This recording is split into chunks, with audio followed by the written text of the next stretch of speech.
players are human too, where they understand that if you're getting paid a whole lot of money and you're not playing well, you're going to be under a magnifying glass. But there's the right way to go about it. Rebound comes out to Hooley for the win. And then after that, I don't remember anything. All I remember is eventually getting to the side where I just broke down in tears while everyone was celebrating because I was like, what the heck just happened? Surely that gave you some type of feeling of, wow, like she's watching over me. Or... Yeah, if people say you're crazy for thinking that, I don't want to be not crazy. I want to be insane for thinking this because I get that comfort that mum's still here. Now I'm pissed off to talk about it because you can get paid to play. Yeah. Right? You couldn't get anything when I was playing. I asked him after, I was like, what would I have got when I played? Maybe 600,000 US. I'm like, what? D, we've got a man whose voices can be heard across multiple sports. NBL analysis or special comments. We've got Triple M boundary rider, Peter Hooley. Welcome to the dos&d show, mate. Thanks for having me, fellas. It's I've seen a couple of friends pop up on this, and I was like, I wonder if I'll ever get invited. So it's nice to be here. Oh, mate, we cannot wait to have you on, and we've heard some very good things from some of your friends. We anticipate were the ones we're talking about, which we'll cover a little bit later on the show. But there's plenty to talk about. Before we dive right in, tell us about what's going on in the thick of your world at the moment, especially we're in the thick of the NBL season.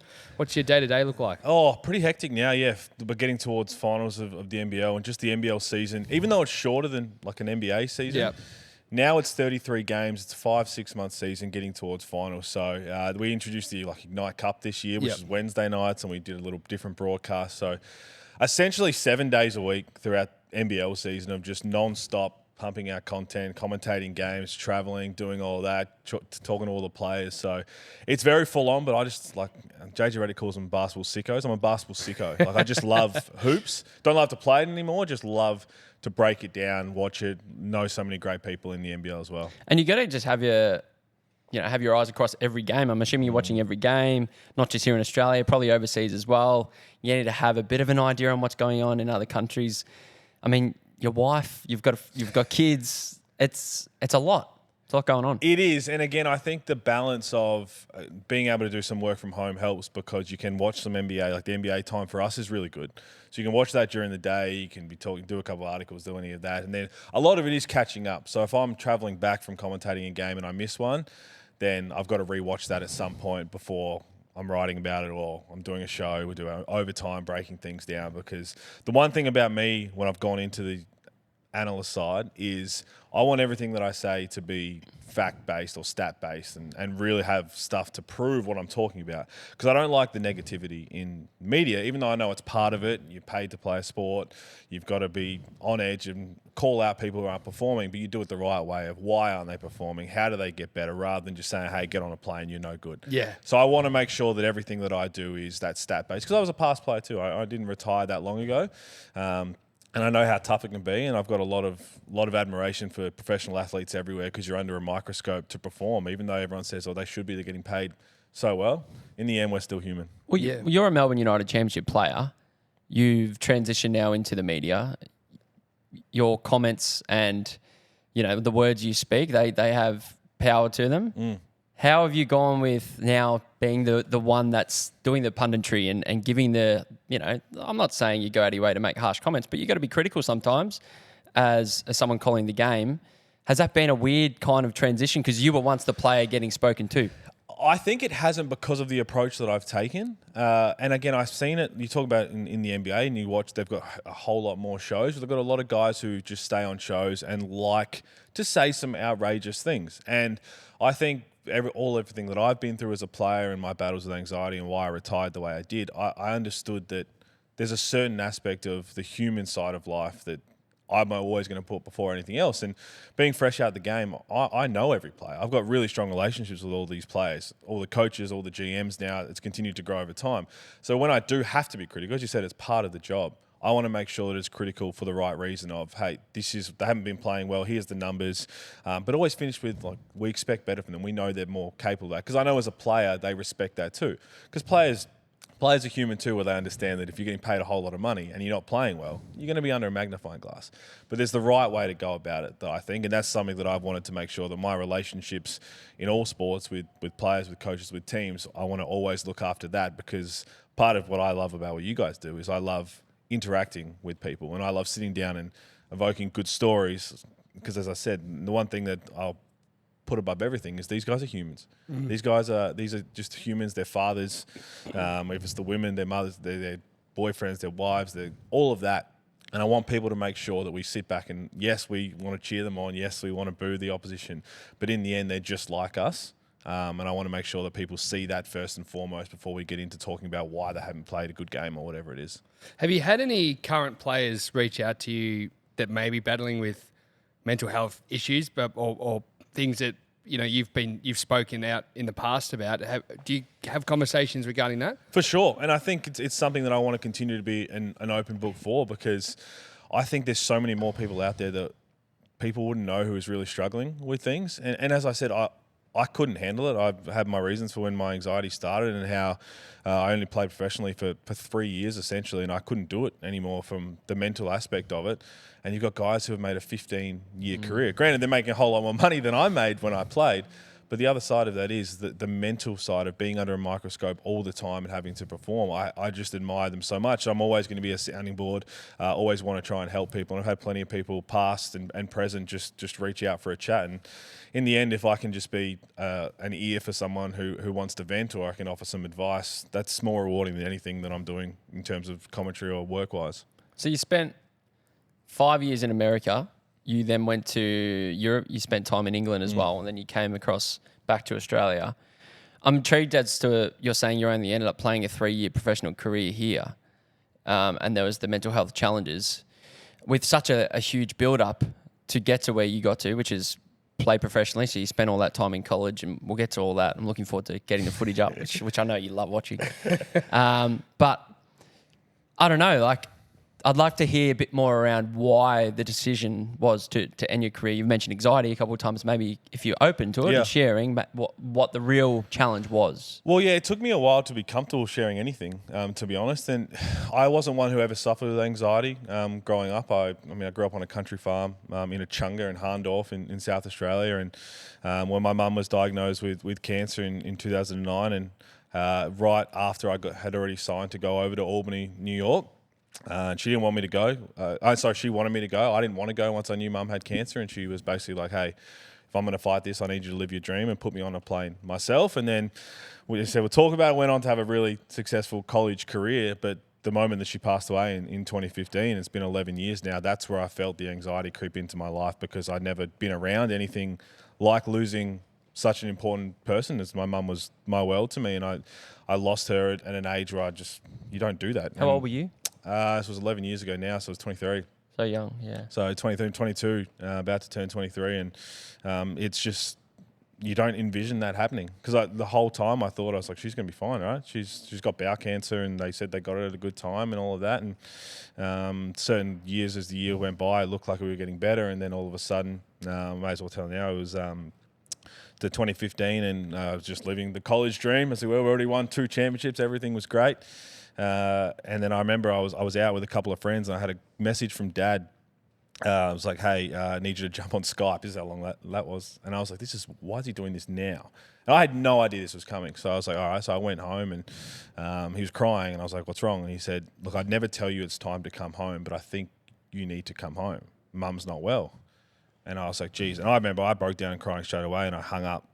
And I was just like, straight away, I was like, I'm going to lose my mum here. And I went knocking on my roommate's door, who was another Australian, Sam Rowley, basically just clapped in his arms, and I was like, something's not right. Called Dad back, and he explained, look, it looks like this is taking a really serious turn. I think you need to come home. And at that time, it was 2 a.m. in the morning, New York time.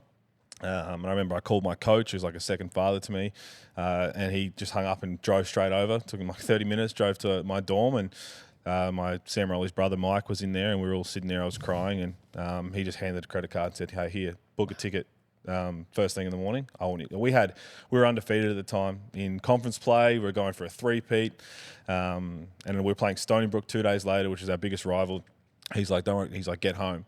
And as we started looking for tickets to leave at 6 a.m., Mike and Sam are fighting over who's going to fly with me from New York to LA, because they were like, he's not going to fly on his own when he just got this news. So Mike ended up flying with me from Albany to LA, then put me on a plane to LA, and then he flew straight back and had to play against our biggest rival in Stony Brook, which was unbelievable for him to do that. And then I had, at the time when you have no Wi-Fi on a plane, I had a 15.5-hour flight to know whether I was even going to make it to say goodbye to my mum. touchdown, and I remember walking into the hospital, and she was really upset with me. She goes, "You're playing Stony Brook in a few hours. What are you doing here?" And I was like, "No, I'm here for you." And had a really good week catching up with her, talking some great things. We still thought there might be a chance, and then we got told, "Hey, it's any day now." And we just stayed in the hospital and waited until we got the news that she'd passed. And then after that, I had the decision to make of what was I going to do. And I promised her I'd finish what I started, which was school and college. And then 2 weeks later, I went back, and that's when the shot happened and all of that kind of stuff. But that's where my anxiety had all really started, because I just didn't know that was even possible to happen to me. And we always see, I think that's the human nature side of death, right, is we put it to the back of our minds until it slaps us in the face and we don't know how to confront it. But then that started, and then what transpired with that, and I ended up graduating college, having success, and then my agent was like, "Hey, the Townsville Crocs want to sign you." And I was like, "Oh, awesome." Going back to the NBL, this is a year later. I was like, "Cannot wait for this." Had a bit of a party in New York and went to bed, woke up with 8 missed calls. He's like, "Hey, Townsville Crocs have just folded." He goes, "You've been asleep. Everyone's got a job." They were such a big club, good club, Massive club. And I was Yeah. excited too. I knew some Yeah. friends on there. He said, "Everyone else has kind of already got a job." He goes, "I think it's time you got to get your British passport, because my old man's from England." So I was like, all right. So I quickly rushed through that, and then I got a job with the Plymouth Raiders in England, and that's where my anxiety started to turn to a little bit of depression, but really ramped up. I had a really horrible experience over there. A couple of people treated me terribly, and Reece Carter, who's an assistant coach at Melbourne, I knew him. South Dragons, man. Yeah, he was with Adelaide when I was a training player in 2009, and I spoke to him before I signed. He goes, "This will be fun." And the first month it was terrible, and he goes, "Hey, you don't want to leave your first job in England, like your first pro job. That's not going to help your career." So I stuck it out, and then 3 months later he came to me and goes, "You need to leave your job to save your career. Like, this is bad for you." So I ended up leaving there, coming back and playing 2.5 years, and just having to move house 8 times in 3 years with my now wife. She had to keep changing jobs, 1-year contracts. Got to the point where I was so anxious to even step on a basketball court, because I was like, if I mess up, I'm not going to get a contract next year. Then what am I doing? What's my job after that? To the point, I remember being at John Cain Arena, sitting on the bench. We'd won a championship the year before. I was 6th man of that. Had a big part of that championship year. 2nd year pro, sitting there shaking, being like, "Do not put me in this game, because if I screw up this, like, I've got no contract currently next year." And that just continued to snowball. I would come home crying from games, from practice. I just hated it. Just absolutely hated it. It's like, Well, thank you for sharing yeah, all of that. thank you for sharing. To kind of put in our minds, because like a professional athlete, to get to that level of, now I don't even want to go and do this thing because I'm more worried about what could go wrong rather than what could go right. Yeah, tell us, how do you even work through that?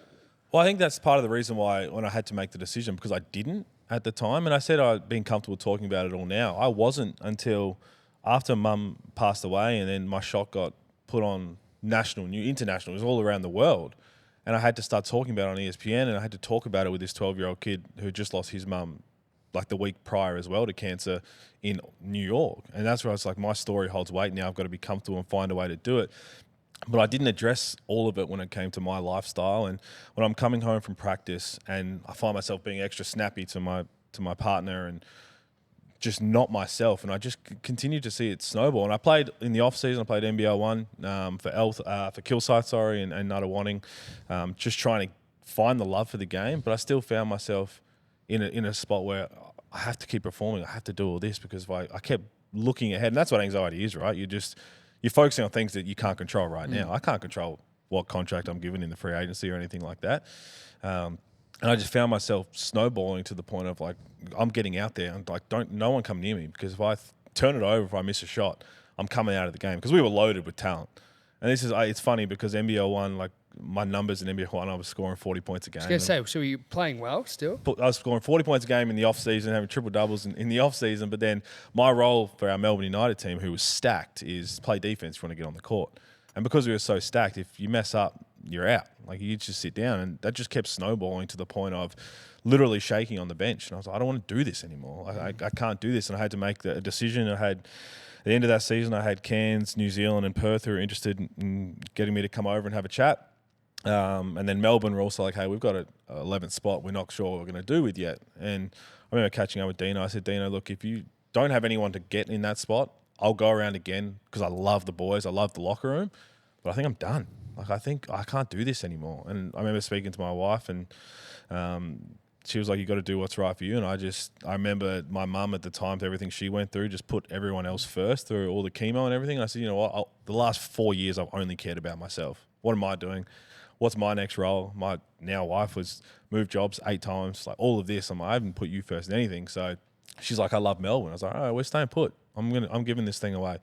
And it was a hard decision. My dad thought I'd made the wrong one. My grandma, she passed. As in not having a look at the other clubs and things My grandma, who, God bless her, when she passed away recently, but for the last 5 years has always been like, why are you not playing anymore? Like, you're retiring at 27. You're such a good basketballer. But I said I just wasn't in the right mental space. And I looked at it, I said, Chris Golding, my championship teammate, I'm like, I'm 27. Am I going to be like him, making the money that he is, setting up for his family at 30? No. I was like, that's just not my reality. My reality of what my role was, I knew what it was going to be. So I was like, I don't think I want to continue down this path of what's next and doing all of this and constantly having to worry about moving. Like, if I want to start a new career, I've got to do this now, and I've got to put someone else first. And just made the call to pull the pin. And 3 to 4 months after that, I was a bit nervous, but kept kind of knocking on the door of what can I do media-wise, and got a chance. Do your teammates know about this, and your coach doesn't know? To a degree, you'd have that, but again, like the stigma around like mental health, I've talked about it a whole lot more in recent years, but no one would have known at the time that I'm coming home in tears. Like, and everyone else is probably going through their own battles as well. And that's the one thing that I learned through all of this is I don't know what any of my teammates are going through at the time. We don't talk about any of that, right? We're there to go try and win basketball games or do all of that. So no, at the time they wouldn't probably have had a clue. But if you go back and watch some of the games and you see me on the court at a free throw line and not myself, like, hey, that guy shoots 85% in the NBL or in college. Why is he struggling at all now? Everything was just snowballing in my head. Now, we're going to get back into the episode with Pete Hooley in just a moment, but first, a word from our friends, Fleet Plan Hire Solutions. When you think of jobs that need doing, when it comes to massive projects, construction, you need earth-moving equipment, and the middleman to get that earth-moving equipment for you to use, go to Fleet Plan Hire Solutions. You said it spot on. I was about to say the same thing. They're the middleman to get these huge projects done. Visit fph.com.au to find out more information today. We'll get back in the episode with Pete Hooley. Because you also come from a football family too. Yeah. So it's been really prevalent in the last, say, decade with, club psychology and player welfare and post-career or, post-sport career. But most importantly, they've brought a lot of people in from external. People like Ben Crow, who are mindset coaches, and he's come into Richmond, and it's all about self-belief, and it's all about vulnerability, and it's all about being yourself. Now, coming from knowing you have a football background as well, is the basketball inside closed doors similar? We're not there yet. No. We need to be. And the AFL, and you talk about, I have so much admiration for a lot of my basketball teammates who have done it around the world, but the AFL in Australia, for those guys, and a lot of people can sit there, and we're fans, right? People pay memberships. You want to see your team succeed. You want to be critical of that, but that microscope that they would be under every single day, like, it takes a lot of mental strength to get through all of that. And I sit back and think, geez, I couldn't do that. And I wish that I had addressed my stuff while I was playing and talking to someone properly like I am now. And I still suffer big time with anxiety. And it's something that I feel like now I'm just like, this is part of who I am, and I can use it in a positive way, and understanding that I don't get to the absolute depths of it that I used to. But like, it was my mum's anniversary just recently. We buried my mum the day before me and my twin sister's birthday, and that's something I've got to live with the rest of my life, right? That we remember all those memories, but it's like, I have those, but I have ways out. Now I'm a bit more comfortable to talk about it, whereas in college, I just write. Like, that was my venting. And I wish I addressed it earlier, because maybe I would still be playing. Yeah. I mean, how do you... Because from the sidelines, when people talk, when they look at AFL players as an example, or NBL players, whatever the sport may be, the concept is, all right, these guys are living their dream. They're with the boys all day. They get to kick footies, or they get to throw basketballs, or they get to do whatever all day. Where does this come from? But can you talk to us a bit more about the pressure side of things, and maybe even, if you're comfortable, going into maybe the money side of the NBL? Yep. I mean, firstly, the actual job itself, it's bloody good. Anyone would trade in a heartbeat, right? Because why wouldn't you actually putting a ball in a basket and getting paid to do it? So you understand that. But what comes with potential. And at that time, it was really just 1 year deals, and they do like 1+1s, mutual option. But let me be clear: if you have a 2 year deal and the second year's a mutual option, you have a 1 year deal. Yeah. Because if they say no, the club says no, then you say yes, you're not coming back. It's the whole point of a mutual option. So a lot of it not knowing what's coming next, and I think the hardest thing in the NBL is there's only so many spots for like stars. So you got a star in your role. And as I said, for me, trying to go from being an NBL 1 leading player and an MVP candidate, scoring 40 points in games to, hey, I'm barely going to shoot the ball because we are so loaded with talent. We've got Chris Golden, we've got Ty Wesley, Dave Anderson, Casper Ware, Josh Brent. We are stacked, all right? I want to get on the court and be part of this. So I've got to play defense. That's the role that Dean asked for me. So you never get to fully be yourself, but you got to put that aside to try and win a championship, and we got to do that playing all the NBA teams we did. But the money side of it, even going back before that, so when Townsville didn't happen, I go to England, and I'm like, okay, I get to be in England. My old man's from England. Like, this is going to be fun to live a different part of the world, and the English Basketball League is way different.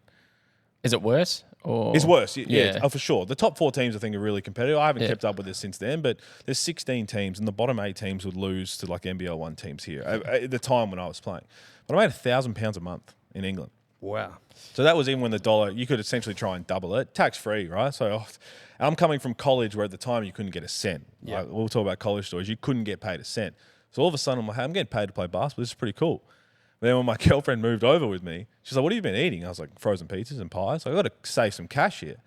So then I went and I played for Ballarat, and at the time I made 15 grand playing for Ballarat in a 3-month season. And I'm like, this is cool. This is more than I made in England, playing really well. And then got very lucky, fortunate to get an NBL gig, because I thought I was going to have to quit before I even got my NBL chance, and walked in for Melbourne United. There was an injury to Dan Dillon, did his Achilles, and got lucky to play well enough in like a Sydney trip to showcase that I was ready at that level. And I signed a deal for $53,000, which at the time I'm like, this is great money.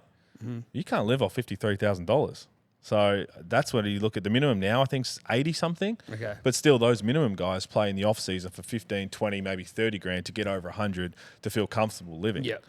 50K is not going to help do much and you can't work as an NBL player. So it's not like you can go be a barista. I was going to ask, you can't do, No. So this was in 2017, 2018. You're there, you're doing weights. Even in England? No, you can't. Oh, right. It's just part of the rules. I mean, you could probably try and do it. I was living on a golf course, which was fantastic, but Pick up golf balls for a bit of cash. A little bit of cash, because you also want to make sure that you're ready to perform every single time you're called and doing all that. So it's come a long way, but it's still like the lower end. You've got to have guys on minimum. You can't have all superstars on the team. How has it been for you and your wife, and now with your kids, to create the stability that you've wanted? Because you've mentioned the moving, the career change, her career change. Like I relate to it a lot because I've got similarities in many aspects. But like sometimes all you crave is that, stability, even if it's just having the one house or if it's being in the same location for a long time.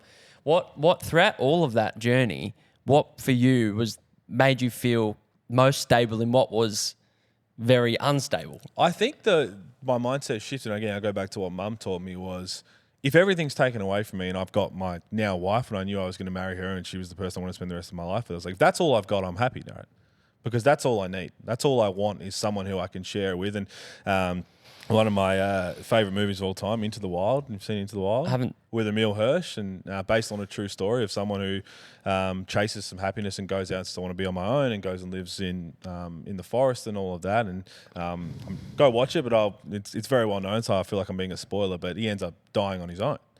And the whole thing, he writes in his journal, like, happiness is only real when shared. And that's something that always stuck with me, is like, if he's out there, if you're out on your own, you're like, geez, I'm happy. But what are you measuring your happiness against if you're not sharing with anyone?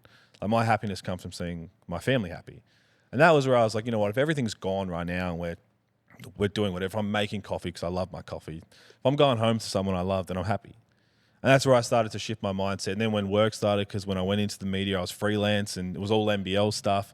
So for 6 months of the year, I'd be grinding. And then for 6 months of the year, I didn't make a cent.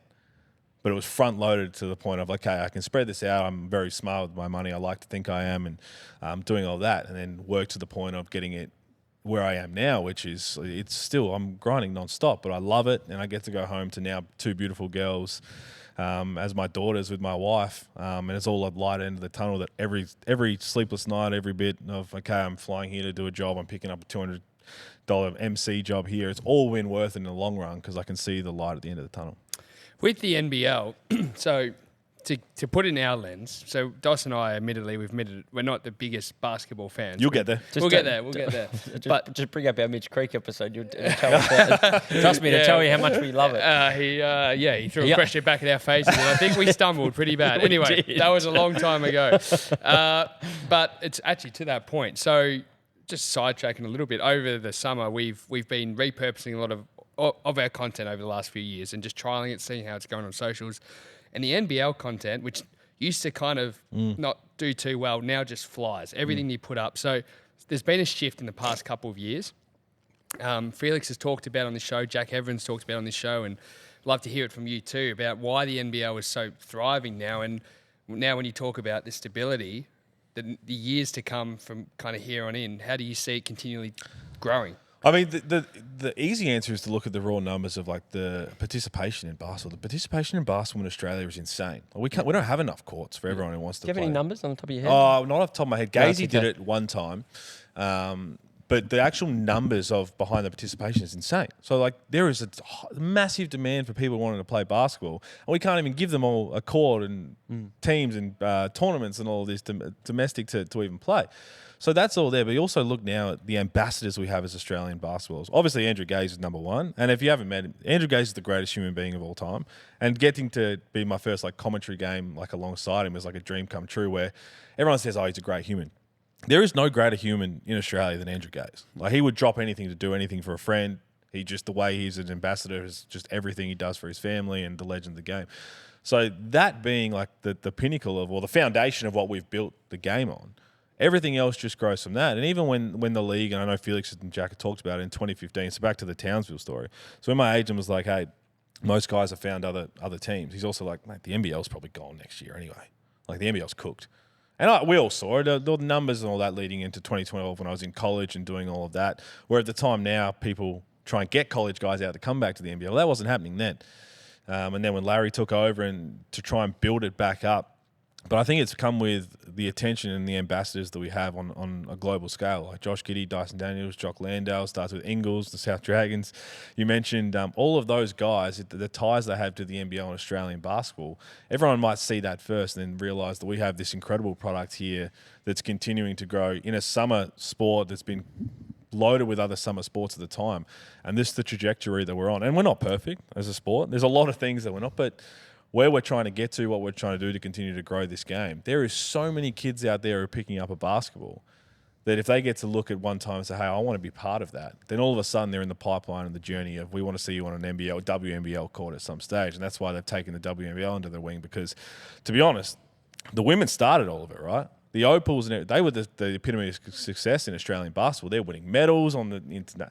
We win a bronze medal and the emotions pour over for the men because we'd never done it before. Yeah. The women have been there, done that. Lauren Jackson, Penny Taylor, all the girls, they dominated for so long. So they set a bar there, and we've got all the women coming through now who are just unbelievable talents as well. So now that we're competitive on the main stage, I think the ambassadors we have for basketball is such an important reason for why we're continuing to grow and why it's going to continue to get better, because we've got great people first and foremost. And then I'm sure you could speak further around what it's been able to do and catapult Aussies into, overseas opportunities. And that's the whole point, right? Again, it'd be foolish for everyone to sit here and just be like, we're the best league in the world, everybody wants to come here. I know we say we're the second best league in the world, but the NBA is everybody's goal. And you're never going to change that. And EuroLeague has all the pros that it has to get there, and Joe Ingles had the success for Barcelona, Brad Newley, Dave Anderson, all these guys. But to come here for different reasons now, and we know there's the college pathway, but to come here and play against pros with so many NBA eyes on, so the young kids get to decide, I want to come here. If I get the NBA eyes, I'm going to get an opportunity there. Or the guys like Delhi, who were in the NBA, they come back, get it looked at, do enough, and get another chance to go back in the NBA. Or it's guys like JaVale McGee who finished up and say, I love that league. And the other side of it is we're a summer sport. So for a lot of the people who come and play now, they get to live here around the beach or do whatever for 6 months. And if it's all about money, then you can go play somewhere else for another 6 months. It's a shortened league, so you can kind of fill your pockets all around. But you've got to figure out what you want to do first. But it's never been a better time for Australians to get involved because everybody's looking at Australian basketball. And if we were the 10th best country in the world, I don't think it'd be the same. So I think it's that top level talent and the way they talk about the game, the way they talk about their love for Australia that's really setting the tone. So is the standard improving, or is it now the media side that's hyping it up, or is it both? Or? Well, it's got to be both, right? Yeah. Because the other side of it, if it's not improving and we're hyping it up like we are, then we look like idiots. And there's the reputation on the line, and we've got to believe what we're saying, and I truly do. I truly do. And I said we're not perfect, but the other side of that is we have such incredible talent here that we want to magnify on the world stage. And I look at these young guys who are around the NBL now, and I'm like, this is so fun getting to watch them. But part of me is like, I want to see you here next year. Yeah. But the true fact is, I don't want to see you here next year. I want to see you in the NBA. Yeah. So if you're here, great. If you're not, but like we missed out. Well, the NBA missed out on so much Australian talent. I go back to, as I said, Chris Golding, my teammate, when we went and played OKC, that was the first or second NBL game, and he wasn't part of that. But the following year, we went and played the Philadelphia 76ers in their preseason. And I think he had 16 or something in the first half before Joel Embiid sat on him on a layup in a preseason game, which I've never forgiven him for. Just ridiculous in a preseason. But we're seeing that, and he should have already had an NBA opportunity because this is one of the greatest scorers we've ever seen in the NBL. And he had a couple of other summer league things way before that. He had a couple of workouts. But you go back a couple of years before that, guys like Sam McKinnon. Sam McKinnon should have been in the NBA, right? We have so much talent that's missed, but now the door's open and we're seeing so many other guys get two-way contracts, opportunities, that I feel for the guys like Golding, like Bryce Cotton, who had the little taste, who deservedly, their talent should have given them more of an opportunity. But at that time, I don't think we were looked at, I don't want to say as serious, but as ready for that leap that we've proven that we are now. What has Larry done for the league? I mean, that he is a key pivotal part of why the change has happened. I mean, you've got to save it first, right? Someone has to undertake this. When you're picking up a league that's on its knees, you got to also understand that everything you're putting into it, you're going to own the league. It's going to take a long time to see anything come back. So the other side of that is you've got to basically, what you're getting yourself into for 5 to 10 years where might not see anything in terms of your business portfolio of anything that's going to be successful. But he saw the vision of the basketball. I know he attributes a lot to his mum as well about her saying, hey, you got to go and do this. And he just loves basketball.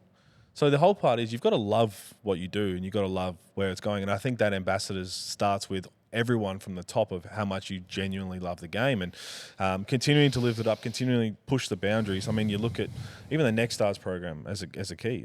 We've created this Next Stars program where you've got guys coming out of college and not guys not even choosing to go to college and choosing to come here. This special thing, and Liam Santamaria is doing it now. He's the general manager, picking high prospects in Europe. Talking expansion now. Where's the expansion? You can't settle. And I think the one thing about him, and he never settles for, hey, I love where we're at right now. It's like, well, all right, what's next? Like, we're doing an in-season tournament. And there's been plenty of things we've tried. We did like a summer shootout last year. They tried to, because in January the Australian Open's on. Everyone watches the Australian Open, so how can we compete with that? Let's put something on. It didn't work, but you got to try it. You got to try, and we're consistently coming up with ideas to try and grow the game. We've got an NBA team out here last year. I mean, it was the Pelicans, but it's still an NBA team. It's sold out. Everybody wanted to see the Pelicans. They loved coming out here. You tell me, when I'm coming out of college, hey, an NBA team's going to come play in Australia. I played in 3 of those games for the NBL over in the NBA. Never once did I think that a team would want to come to Australia.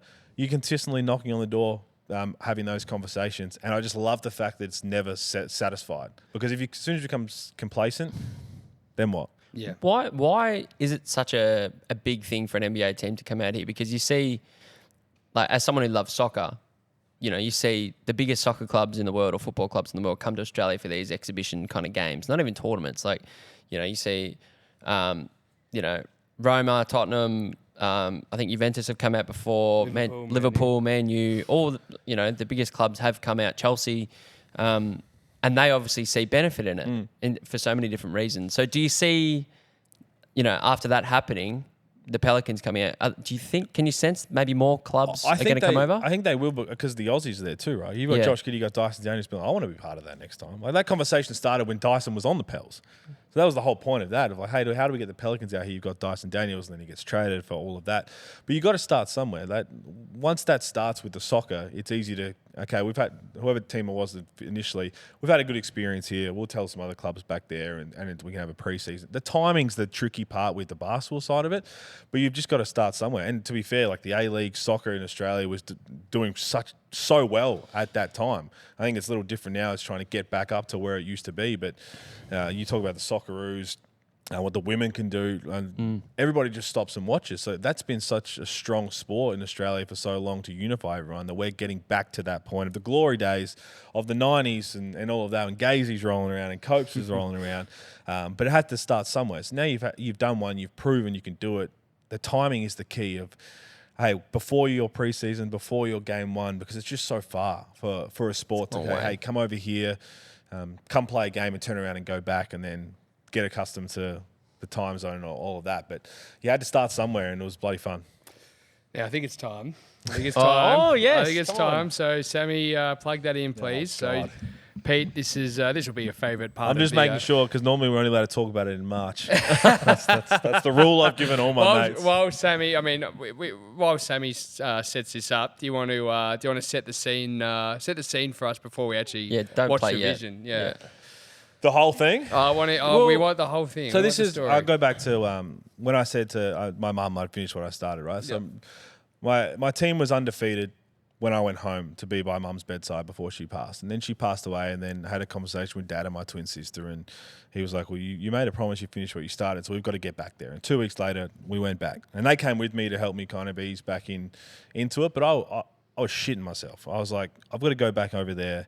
And the one thing I vividly remember walking into my dorm. It was midnight, and my entire team was sitting in my dorm at midnight, right, to welcome me back. And but part of me hated that. Yeah. Because all I wanted was for people to think that nothing happened.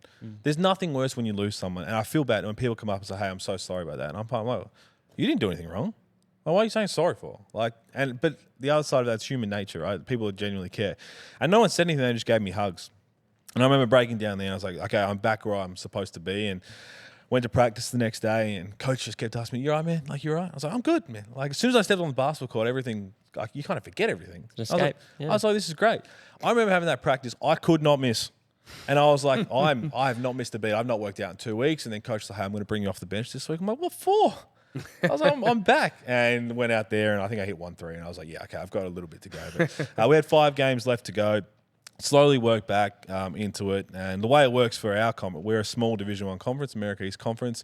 To get to the tournament, to get to March Madness, you've got to win. You've got to win your tournament to get in. So it doesn't matter if you're the best team in it. The year before that was Vermont. They were the best team in it. We knocked them off in the semis to then go and beat Stony Brook to go and make it to March Madness, to go and, I can't remember who played the second year. Played Florida, I think. So you had to win it. And we got to the championship game. And I remember, because we played our championship games at 11 a.m. in the morning, because in the tip-off for the championship week, all the championship games are on ESPN, the main ESPN channel, where normally we're on ESPNU or something like that. So we get that main channel, but the first game. So 11 a.m. 3 years in a row on a championship morning, which is hard to do. You got to have pre-game breakfast. Yeah. You got to sleep well, do all that. And I slept like crap, because I had my same routine, my OCD of what I'm going to do the night before a big game. It's somehow after we won the first championship, I was watching Remember the Titans with one of my teammates. He had graduated, so he wasn't there. So I had to talk to him. I was like, "Hey, can you watch it at the same time wherever you are?" I love that movie. Yeah, it's my favorite movie. But we watched it before the first one we won. We watched before the second one we won. So I was like, "Hey, we're going for a 3-peat. We've got to do that." Got to do it. And I remember waking up 7 a.m., 6:30, 7 a.m. Had to get over to the gym. Or I had to go have breakfast first. Had to get to the gym like 9 o'clock. And I was shitting myself. I was just like, man, I want to win this championship more than ever after everything that I've been through. And again, started shaking. And I was like, how am I going to play this game? And I was going to start that because coach was like, it's a big game. You're a big game player. Put you in there. So I was like, okay. And I remember finding a note that mum, it was in the bottom of my bag. Wow. And I was just reading it. She wrote it probably like 6 months before. And on the back, she was like, if you ever need my hand to hold, here it is. And she traced her hand. And I pulled my hand, and I swear, and people won't believe you, but I just felt like goosebumps, right? As you would. But in that moment, I felt like I was ready. Went out to that game, and mate, that was the worst basketball game of all time. We were horrific. I was horrific. We were all terrible. We're playing on our home floor against Stony Brook again, down 7 with like a minute and a half to go. And in my head, I'm already thinking, I was like, man, I've lost this game, man. Like, I never lose championship games, man. What the heck? And I'm thinking, damn, man, we've lost. We hadn't hit a 3 the entire game. We hadn't hit a 3. And to get to the point of the shot where we had, I think Mike Riley made a massive 2 free throws. Sam made a big offensive rebound, and we started chipping away, and we fouled, and we sent a guy to the free throw line. And the whole thing you talk about, and I say, like, it's a miracle because they had no timeouts left. Nothing else could happen when this shot happened. So everything had to line up perfectly. And then we hit play. We love this angle of it. So do I, actually. The crowd behind. Wooshka. 1.2 or 3 seconds left. Yeah, and again, they had no timeouts. This is why I talk about, like, if they had a timeout, Look at the who place. knows? They could have It's gone advanced, done it bananas. all. Like, you just can't not feel like there's some sort of divine Can you intervention. remember? Can you put yourself, like, now you've probably seen this from every angle that's ever been recorded from, but can you remember in your mind the ball coming out of your hand and the crowd going nuts? I remember the loudness. We called, so again, we had a huddle before the guy was shooting the free throws to run our play. And the play was designed for me. So the play was supposed to be, I do a handoff to Ray. Ray comes up, they set a down screen. I come and get it and make a play. But part of me was like, I haven't hit a shot. I played terrible. We haven't hit a 3. I don't want this. And which I never had. I've never had that in the game, Paul. If the game's on the line, give it to me. The year before that, we had a championship in Stony Brook. And I put someone on the deck and hit essentially a game winner in that. But no one remembers that anymore. Like, I just wanted the ball. But in that moment, I didn't because of everything with Mum. I was like, I just wanted to win this so bad. So when Ray broke it off, I started to run back because I was like, man, we've lost the game. And if you go back to watch it, because I've seen it so many times, but everyone, all the Stony Brook fans who were there started coming behind the bench ready to storm the court when he's shooting the free throws. So they were ready to celebrate because you get to storm the court. So I remember all of that. And then as I was running back, and when that kick tipped out to me from the Stony Brook, from Jamil Warney, all I remember was running, getting it, and shooting it. And that angle was the best because when you slow it down, I see that thing curve. Yeah. Like, that curves. And I just remember it felt good out the hands, but I remember watching, I was like, oh, it's going to miss. And it curved. And then when it went in, it was just like, holy crap. And the fact they had no timeouts, they couldn't set anything up to try and win. And then after that, I don't remember anything. All I remember is eventually getting to the side where I just broke down in tears while everyone was celebrating because I was like, what the heck just happened? Oh, it was meant to be. You know, even like you're saying, it spilled out to you. You know, you were sitting there, you wanted to give it off to someone else, but someone else had, you know, bigger plans for you, and you were meant to shoot that. You know, and it's been, again, yes, the shot is great, but the story that came with it was the most rewarding part. And as I said, that I don't think I would have been where I am today in terms of being able to talk about my challenges and losing Mum. I was a bowel cancer ambassador and stuff. All of the stuff to help people, because that's my biggest thing, is I just want to continue to help people and talk to people, is because I got thrown into this national spotlight. Because I remember we won that game. I'm on Skype on ESPN. That was the first time I was on ESPN. We went to celebrate because it was still 1:30 in the afternoon, right? We don't get to find out who we play until the following night. Then we get a phone call of like, hey, you got to go to Bristol, Connecticut to be in studio on ESPN tonight. And I was like, wow. Oh, all right. So drove down there, was on ESPN at 11 p.m., on ESPN in the morning. And that's when my media love came. That's when I was like, hey, I want to do this. Yeah. This is bloody fun. But I became more comfortable talking about everything. And then the whole week leading up to the game against Oklahoma, it was all about me and everything I'd been through, but also the guy coming from America East against Buddy Hield. Like, that was the matchup. Everyone wanted to see Buddy Hield and I go at it.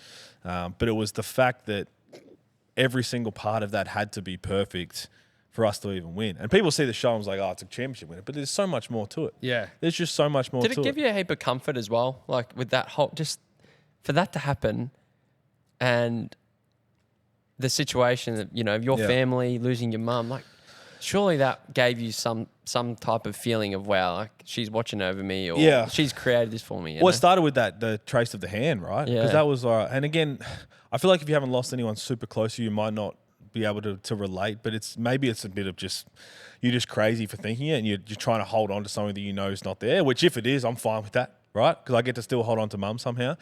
But that was, I was like, this when I really got to sit back in my room, and I was like, this shouldn't have happened the way that it did. Like, this, every single thing had to be perfect in its time for it to happen the way that it did. And then I was like, okay, like, that's a message. And then to prove to another point, when I got married in 2020, COVID year, right? So I looked at a COVID year, and we were supposed to get married in Thailand, and that all fell through. We had to get married in our backyard because of COVID. With 28 guests, you're allowed 30. We had 28 in our shed. We lived at a place in Elstonwick, and there was one bush in the backyard that was just a bush for 12 months. All right, we thought it was a rose bush. We never touched it. Like, we were renting this place. On the morning, and we were doing all the flowers for the wedding. On the morning of the wedding, it bloomed into a double delight rose, which was my mum's favourite rose that we'd just ordered for everything to come. And I was just like, this is so weird, man. Yeah, that is. I haven't seen this for 12 months. And people think like you're making it up. But I just broke down. I was like, this is ridiculous. So, and again, if people say you're crazy for thinking that, I don't want to be not crazy. I want to be insane for thinking this because I get that comfort that mum's still here. Yeah, it's nice. Yeah, it's hard to know where to go from there. To be honest, I know. like it's maybe a little bit, before I we want to hear about finish. the Triple M stuff. Yeah. I'll ask one quick question, then we'll go into that because I do want to hear about that too. So maybe just a little bit about maybe more for the college lifestyle, but more when you have that moment, what's it like? Mate, the college lifestyle as a whole, well, it's changed now. Now I'm pissed off to talk about it because you can get paid to play. Yeah. Right? You couldn't get anything when I was playing. Like, I had someone, a draft expert, because we're talking about draft guys here in the NBL. I had an interview with him and I asked him after, I was like, what would I have got when I played? And he's like, look, he goes, to be honest, guy that played like you probably would have transferred your fifth year, maybe 600,000 US. I'm like, What? I'm like, are you kidding me? He goes, yeah, at a top school for a year. And I'm like, hang on a second. Like, don't tell me that. When did now. these rules change? So these rules changed, I think, 2-3 years ago. NIL now, so you can get paid to play. Like, you've got Cooper Flagg last year made like $20 million or something. Like, you've got guys here because you can get endorsed and get paid whatever you want. Holy there was- shit. Who was that doco on? Might have been Netflix a couple of years ago. He was a college footballer and he was making money through selling merchandise. I think. But that's where it came from. Even Yeah. when it's got NIL, name, image, and likeness, because you're essentially being treated like a pro but not being paid like a pro. And they're making money you're off you. scholarship. Make So money. I heard stories. I thought it was amazing. You get this card and you can swipe in the cafeteria and just get all the food you want. I thought that's a pretty good. But deal. that's part of like again when I was Yeah. when I was in college, you could choose either have like munch money on your card as part of your full scholarship, or you just get dining hall swipes. So you just go in the dining hall and just have some food. It sounds great, but it's not. Like Yeah. I want proper food. Yeah, of Like, I course. want to eat proper food. But we couldn't get anything. Our assistant coaches, our coaches couldn't drive us anywhere because it would be breaking the law. And the year before when we beat Vermont on our home floor in the semi-finals, and it was a big game. Everyone was celebrating. No one thought Vermont would be beaten. We went to Chipotle. So we went over to Chipotle to celebrate. And our starting center was last to order. He was always very slow. And the girl serving was just like, hey, you guys just beat Vermont. You're in the championship game. Hey, this one's on us. He's like, cheers. The commissioner of the conference was right next to him. We had practice the next day getting ready for the week, and our coach was like, unfortunately, Puck's suspended for the championship game for accepting a burrito. And we're like, what? And then they had to work through it. And in the end, he had to make a charitable donation to the value of a bloody burrito just to play in the championship game. So he had to pay $7.50. But like and now you can get paid hundreds of millions of dollars. These young Aussies are going to go over there and get millions of dollars. But again, yes, the money would have been great, but I wouldn't change college experience for anything because I didn't know any of that at the time. Yeah. And on Tuesdays and Thursdays, it's dollar beer night at our local pub. So I'm going there. I'm just like, hey, yeah, can I get 10 beers? And you tip $1, so 11 beers. And all my mates are like, mate, you don't have to shout. And I was like, mate, it's $11. Like, we'll be all right here. And like those experiences and being able to learn and to become an adult so far away from home, you just get thrown into it. I would never have changed in the world because I'd go out on a Thursday night, we'd go have a great time, just carry on, go to house parties, do all of that. If I'm not at practice at 8 a.m. the next day and performing, I'm going to get cooked by the coach. But it's all about the balance, right? You've got to figure out the balance. And I learned all of that as I went. Could do the pro stuff and understand you've got to do school. Because college is, everyone thinks it's great, but at the time, we'd have training or weights at 6 a.m., 6:30 in the morning. From that, you have breakfast, but you go to class from anywhere between 9 to 3. We practice 3 till 6. And then you either have night class or you have mandatory study hall. So you've got to do 20 hours a week of study hall, signed in, sit in a room with all the other athletes in the school, tick off your study hall. Now, you're supposed to, once you get like average Bs or any of that, you don't have to do anymore. But our coach is like, nah, everyone's doing study hall. So I'm over here graduating grad school with a 3.98. I had 1 A-. Everything else was A's for grad school. Still having to sit in bloody study hall because our coach demanded it. Wow. So I was like, but that was just part of the grind. And I wouldn't change it for the world. Coach Carter style. Yeah. We king of the campus though. After that, a little bit. Yeah. But to be fair, Our football team wasn't any good back then. They're good now. We had one of the best lacrosse teams in the world. The Thompson trio were there. So Lyle Thompson, Miles Thompson. For all the lacrosse fans, there's not many out there in Australia, but they're essentially like the Michael Jordan of lacrosse. Like what they do with the lacrosse was just fascinating to watch. So to be able to do that with Lyle at the time was just an awesome experience because it's a sport that I never thought that I would like fall in love watching. And so all of that was great. And again, Albany is the capital of New York. We're a pro team for them essentially because you got to drive 2.5, 3 hours to get to the Knicks. So everybody just loved the way that we went about it there. Do you still follow? Yeah, them? still follow. I'm going back. I'm going back there later this year, which will be the first time I've been back since I left. It was just crazy because when we were talking off air, we were in the States not very long ago, November, and watching a college football game. It's nuts. Now we've got bloody college. Longhorns? Yeah, we've got tattoos now, not because there's any allegiance, but that's another story. Yeah. Subscribe to our YouTube to find out why. But what I was going to say, it's like we were sitting in a bar one night in Austin watching this Longhorns game, and it's like there's dudes there that are probably in their 60s. Nuts, man. And they're getting so... And they keep referring, like, we're not playing well, we're not doing this, we're blah, blah.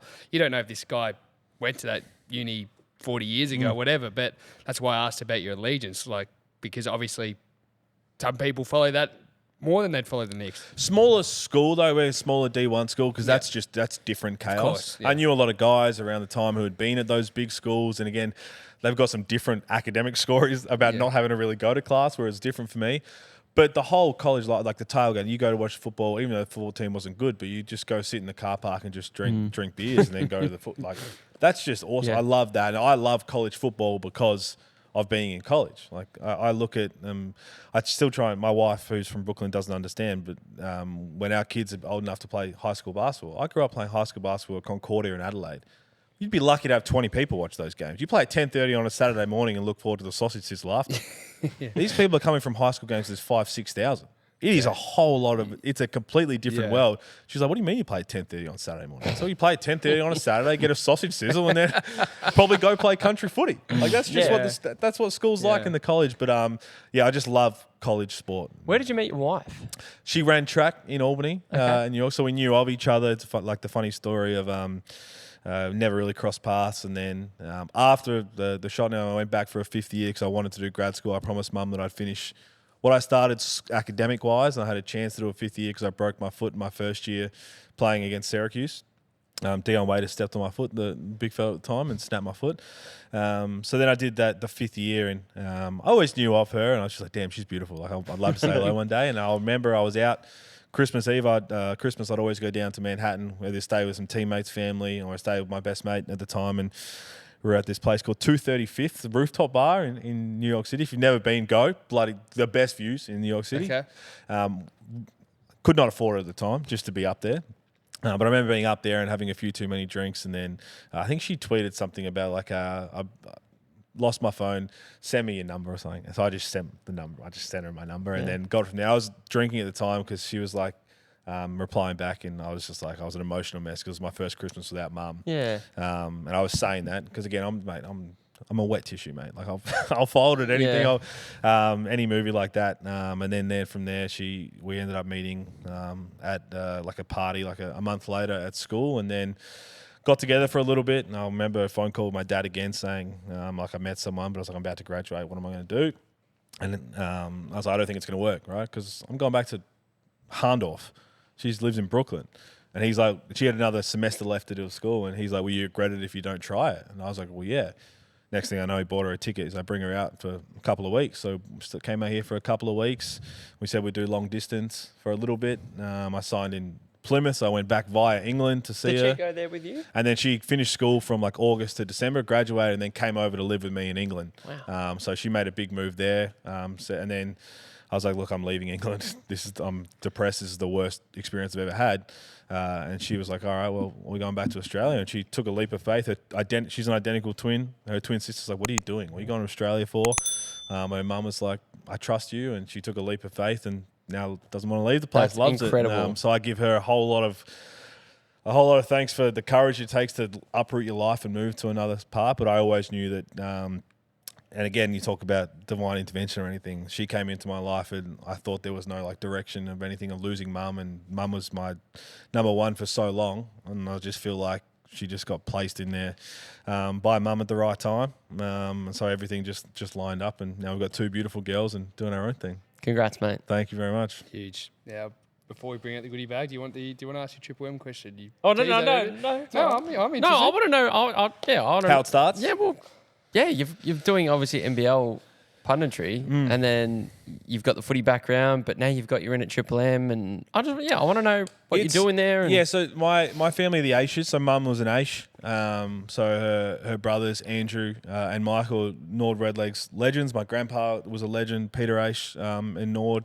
In South Australia, we had his funeral during COVID at the parade in Nord, which is a really special moment. So I always knew how good my family was. Michael's kids, Andrew, Joel and Jesse played for Nord, and then James played for Collingwood, played for Brisbane, played for Freo, just retired recently with concussions, which was unfortunate. We've always had the footy background. I played school footy, I played country footy, always loved footy, always thought I'd play country footy again for some cash once I retired. But I always wanted to be involved because I just love footy. Like I love basketball. who do you go for? I'm a Crows man. Okay. But I would watch every footy game like in the season. Really? I just love footy. Just love my footy. And I remember meeting with, I know Jack mentioned him, Ewan Giles from Triple M, and he was in a different role at the time. Once, I think like the year after I'd retired and finally got a chance at NBL, and I was knocking on the NBL door being like, hey, can I have a chance to commentate? And thankfully I just won a championship, right? Because the harsh reality is a guy who played 2 years in the NBL, I was a role player. I'm not going to get a chance to commentate unless I've got some sort of title behind my name. So I was like, if I want to do something, I've got to do it now. But I was like I want to do it. I love media. Can I get a chance? And it was all about just keep knocking down the door. And someone was sick and like, hey, can you get to John Cain Arena? I did it. Did well enough to get more opportunity. And then I was like, okay, I need to earn my stripes here. Because I've got Gazy, I've got Copeland, I've got all these legends. And I've got Pete Hooley, who just won a championship with Melbourne United. So I just wanted to be the most researched, the most prepped, have the relationships with the players and really bring my own flavour to it. And still to this day, I feel like an imposter. I really do. Like I'm with legends of the game. Wait, you interviewed Allen Iverson recently, didn't you? Well, again, it's got to the point now I've interviewed Allen Iverson, Carmelo Anthony, all these like NBA stars through just what I've managed to build up. And there's a part of me that has not been able to sit back and be like, you should be proud of where you've built this to, right? But I don't have the ability to pat myself on the back when I probably should. But I still, to this day, feel like an imposter going to call games with Leonard Copeland, who is a Hall of Famer, an absolute legend of the game. But I knew that to stand out or to fit in, I had to be something different. So I wanted to be I wanted to break down the game. I wanted to be essentially like what JJ Redick was doing before he became a coach. I want to know the game inside and out, where it's real nuffy central, but also have the player relationship. So I bought into that and I continued to grind that. And I remember meeting at a cafe with you and just being like, I'd love to do some stuff with Triple M. Like I love radio. My first work experience was in 2011 at Nova in Adelaide with Akmal, Cal and Ed. So I was doing it with them from Nova. And I was like, geez, radio is bloody fun, man. Like this thing for a job? Yeah, sign me up. Yeah. Sign me up. And I was like, man, I'd love to get involved. And he goes, look, to be perfectly honest, he goes, when I look at making decisions or anything, I have 3 things. He goes, like, do you know what you're talking about? He goes, you know what you're talking about. And he goes, do you know how to speak on camera? Because that's another conversation as well, media talent. Do you know how to be a media personality? He goes, you know what you're doing here. And to be honest, he goes, and who the heck are you? And he goes, you won a championship, right? So you've got that. And I knew that too. I'm not naive enough to think that I just managed to get like if I'd won a championship, so I have some sort of title to build a platform off. And I bought into that, but then I was like, the work starts now. And I continued every year. I was like, hey, I'll anything open up? And no. And then I think it was about three and a half years ago. I was like, hey, mate, could I come shadow someone on the boundary? Because I was like, I love Triple M. Jack's one of my close mates. We started our commentary for NBL together at the same time, and he's one of the best callers in the country. Yeah. Could call the shit out of anything. What does he call himself? The voice of footy. The voice of footy. Yeah. He's the voice of everything. He did lawn bowl. But he's again, you talk about someone who puts in the hard work. He's grinding so hard. So now he's reaping all the rewards of that. And I was like, hey, could I just shadow someone on the boundary? And he's like, yeah, sure. If you want to be a Marvel, can you shadow someone tomorrow? And I was like, oh. So I said to him, and the missus was like, if you think it's a chance, you can't say no. So I went and I just sat there and I was like, man, this is fun. Like Triple M's awesome, man. Like it is the perfect balance of hearing the game, but also having a whole lot of fun doing it, which is what I'm all about, man. I'm all about happiness and positivity. I hate negativity in my life. So I did that, didn't hear anything for like 8 months. So I was like, oh, I mean, maybe one day. And I remember getting a phone call. He's like, what are you doing tomorrow? I was like, oh, tomorrow. He goes, actually, sorry, what are you doing today in the next couple of hours? He goes, might need a break glass in case of emergency for your boundary debut. I was like, oh, really? Can you get to Marvel? And I was like, yeah. But I was like, man, I've got no prep. I was like, well, who's playing? Luckily, I know all the footy, right? So I know every player. I know all of that. So I was like, yep. Went there and had a whole lot of fun doing it. And then all of a sudden, a couple of weeks later, hey, I think I did 3 games the first year. That doubled the next year. That doubled the next year. And again, you talk about being an imposter. I feel like an imposter there. But I've got like the lineage in my family. And I feel like it's a really cool thing to be able to have that for everything that they've done. But just to show it's a different side of me. And again, I just want to keep growing in the footy space as well because, man, Aussie, Australia, man, we love our footy. We do, it. mate. It's great to see you doing some amazing things. Now, before we wrap up, it's time for the goodie bag. I think, guys. Bring out Milkman, Sammy. Milkman's always first. So, and he's got a lovely beard on him too. Well, Hang on. I threw something in here, especially for Pete. He's about to see. But continue. Okay. Milkman Australia, Pete. Yeah. So, the kings of all things men's grooming. on. So you're talking beard care, skin care, hair care, Jeez. deodorant, aftershave. Mind you, all no nasties. So it's especially the deodorant. It's a roll-on, no nasties, no chemicals. Fragrance in there. Good deodorant for a guy who I'm a prolific sweater is key. I know. Just keep it in the car, in the glove box in the car. It's always nice to have a little bit of extra deodorant. I don't know if you plan this, but this is unbelievable because 1, my wife's been telling me I need to get something, but 2, it's my birthday tomorrow. Oh, Perfect. really? So you've lined me up, There and we she's go. already told me, she's like, I've got nothing for you, by the There way. you go. So now I do, and I really appreciate this. This will go to very Plus good a little use. travel bag for when The toiletry when bag? Pete's You can travelling do around. And she's But- stolen my toiletry Oh, bag there as you well. go. It's all lined up. But in there, mate, we also threw in. Now we don't do this for all our did you guests, throw but in there's there? some beard milk. Beard milk. Because not all our guests have a beautiful beard, but Pete, of course, does. So we'll be interested to hear. This is a product they're pushing very hard this year, so we'll be interested to hear your feedback. And I think the Milkman kind of told us. They said if we got some guests that like this product, they will send some more to you. Well, So, here's the key for this now, and this is why I need this. So I'm wearing a hat for a reason. One, I can only not wear a hat if I had a haircut. I've probably got like 5 haircuts left. So when that happens, when that inevitably happens, I've got it. It's all about the beard because there's going to be once you start seeing the sunroof, you're in a bit of strife. So the sunroof's just made a little appearance. So this is where my beard is going to have to be my mainstay because I'm going to inevitably lose my hair up top and be bald. The beard milk will come in handy. that'll come No, in very fellas, handy. I Keep it appreciate nice that. and clean, but Thank that's- you so much. Everyone listening or watching, yes. you can get involved too. Milkmanaustralia.com. You can get everything for 20% off. Use the code dos&d. Just use at the code checkout. dos&d. They've been with us for 18 months plus now, Milkman. We love them. They came to America with us. Well, their products did anyway, and we thank them very much. Now, what's next? We got Tommy's. So hang this on. is to wash it down, mate, for Hope your you're birthday thirsty. celebrations. Oh, We've shouldn't got I? Yes. Now the limoncello. I can see the Well, hang on. limoncello. There's some Amanda in there as well. What have we This got is here? the beautiful vodka spritz, which are in BWS's and Dan Murphy's across Victoria now. They're absolutely killing it, the boys at Tommy's, and a big friend of our show, aren't they, Dos? They are. I mean, This is what I need, and also I'm worried that my wife will take them, so don't let her see this okay. part. so they actually sell, and it started off selling the limoncello as bottles. So you can buy the bottles of limoncello themselves. They're predominantly in Dan Murphy's, but then they brought out the cans, which is the vodka mix, which we like. But so Freddy's Pizza. Yeah, because I reckon Freddy's maybe Pete knows Pizza about these guys. it's on Chapel Street, and these guys started the drink company as well. But they're probably one of the hottest and most booked out pizzerias in Melbourne. You have to be early. So make sure you check them out on socials as Get well. the Tommy's on tap. We're going to put the discount code for 10% onto this video too. And then what else are we? Oh, the More. golf clearance outlet golf balls. Now, what we're going to be doing as soon as this podcast wraps up, we're going to go over to the other set and do a golf clearance outlet activation where you're going to be chipping for a much larger prize. But to make sure you don't go home empty-handed today, Pete, they've sent you some of these golf balls, and they've got a few other little goodies we're going to give you after the show too. But Golf Clearance Outlet is the number one place to go Australia-wide for your online shopping, and then there's also 9 in stores as well, isn't there, Dos? I think there's 8. There's Eight. Oh, okay. eight stores across Australia. I think the key with Golf Clearance Outlet too, Pete, is it doesn't matter if you haven't played golf before or you're an absolute pro. They are always for value. So Yes. you're not going to be paying crazy top dollar for the best brands.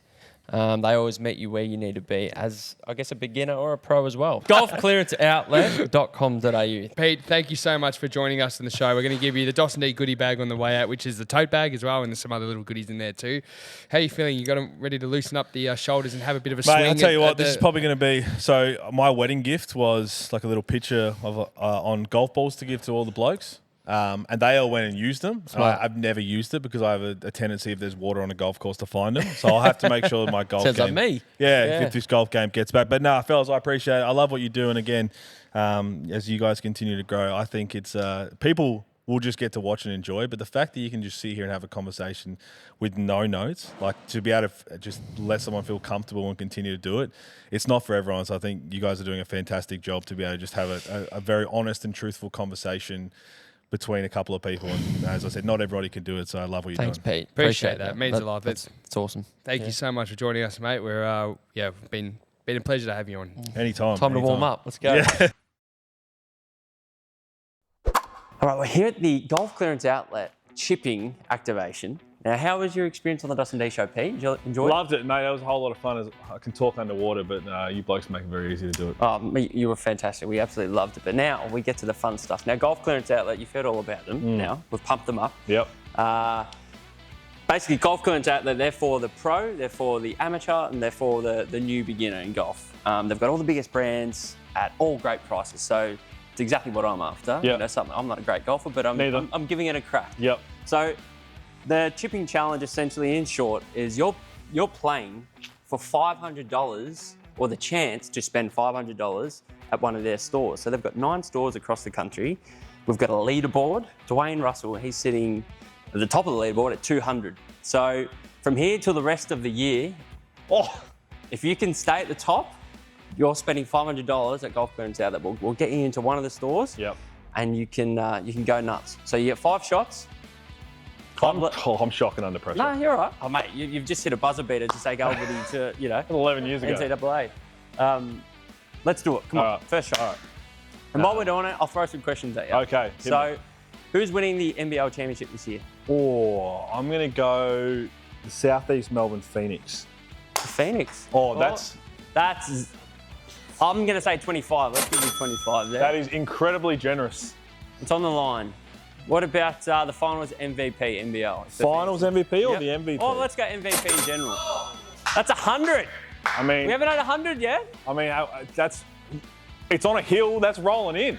That's a hole in one. How's that not rolling in? Well, I mean, I'm no genius. That looks... Season MVP. Season MVP, I can't go past Bryce Cotton. He's one of the greats. Will that be 2 years in a row? Or? Mate, I'll tell you what, he's 75. He's won 5. He should have 6.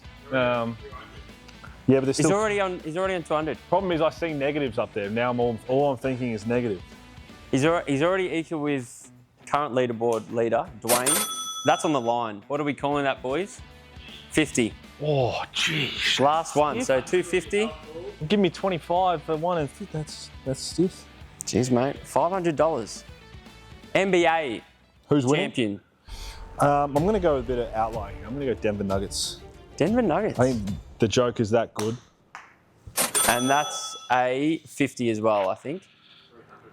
300. Nah, I'm flat. Mate, First one. You're sitting on top of the leaderboard, mate. Hey, come get me, which someone will. How good's that? Thanks for joining us, Pete. No worries. For those, head to Golf Clearance Outlet online today or go into one of the stores. They'll look after you.